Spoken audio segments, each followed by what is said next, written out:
Okay, Assalamualaikum semua, selamat datang ke channel Kimal Putra. So hari ni aku nak review sikit hotel, kemudahan hotel apa tu, Regalot ni. So ini pintu masuk dia. Ni restoran dia, ada halal. So hotel ni tak besar. Yang bestnya dia ada charger kat tepi ni. Ni ada charger lah. Charger EV, charge EV. Charge EV pula, charge sini.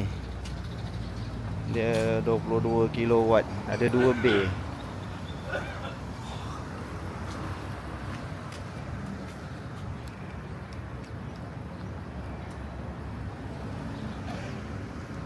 Okay, ada 2 bay. Dia tengok je dia punya app dia. Dia punya app dia. Kita ada, aku dah buka dah. Nampak tak ni? Dia punya app dia Regalot Hotel RM19, 22 kW. So murah kan? RM19 untuk AC. Sebenarnya kat Ipoh ni DC charger banyak yang RM1 saja. So korang boleh charge kat sini. Kat sini, kat luar ni ada parking tapi kena saman lah kalau waktu yang berbayar lah.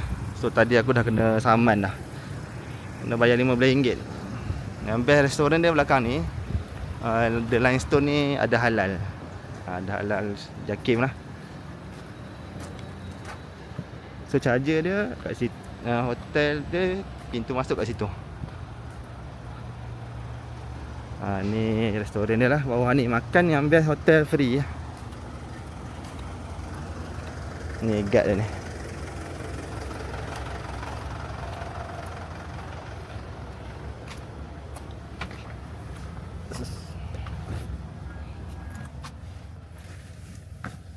So tadi kita dah kena saman. Okay, bateri aku 81%. Aku tak decide dah nak charge full, sebab aku nak balik KL ni ada balance 263. So dah kena saman. Baru tadi 9.30 je aku start kena saman. Memang efisien betul lah. 8.30 dia dah saman aku. So kena RM15 lah, kena bayar dalam masa 17 hari. Ni kat Ipoh So korang jangan parking kat luar tu, parking kat dalam ni. Tapi dalam ni penuh. Subuh tadi aku pergi solat, penuh. So macam nak charge pun lagi, takut tak sempat. So dah kena saman.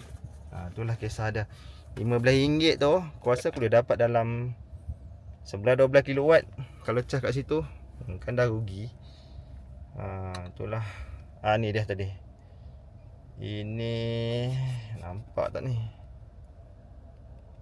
Aku try fokus kat sini.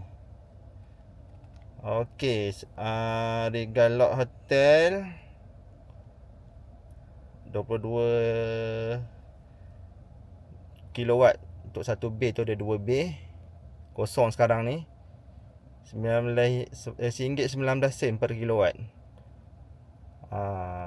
Itulah silap aku.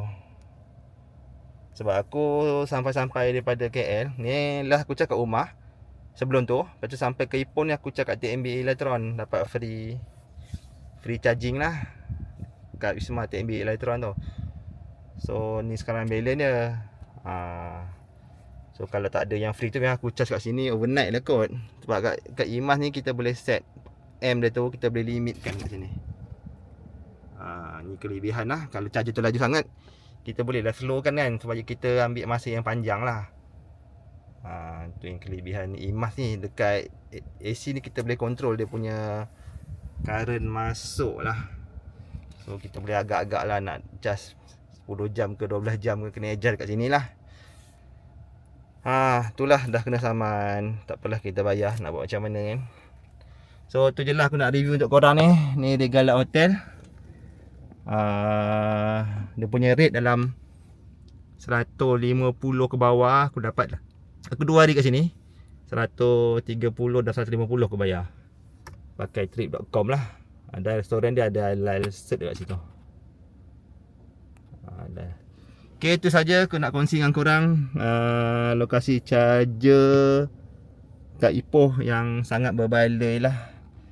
Yang the best ada is charger EV kat hotel. So aku harap mungkin boleh turunkan lah sikit kot, sebab kat Ipoh ni regularly charging dia rate dia RM1. Istimewa dekat Ipoh ni banyak charger CPO Renogy. Dia charge 40 kW 80 hanya RM1 per kilowatt. So yang tadi aku yang tepi hotel ni consider mahal, tapi agak baloi jugalah kan. So jangan jadi macam aku, dah kena saman. Okay, Assalamualaikum. Jangan lupa like dan subscribe konten ni.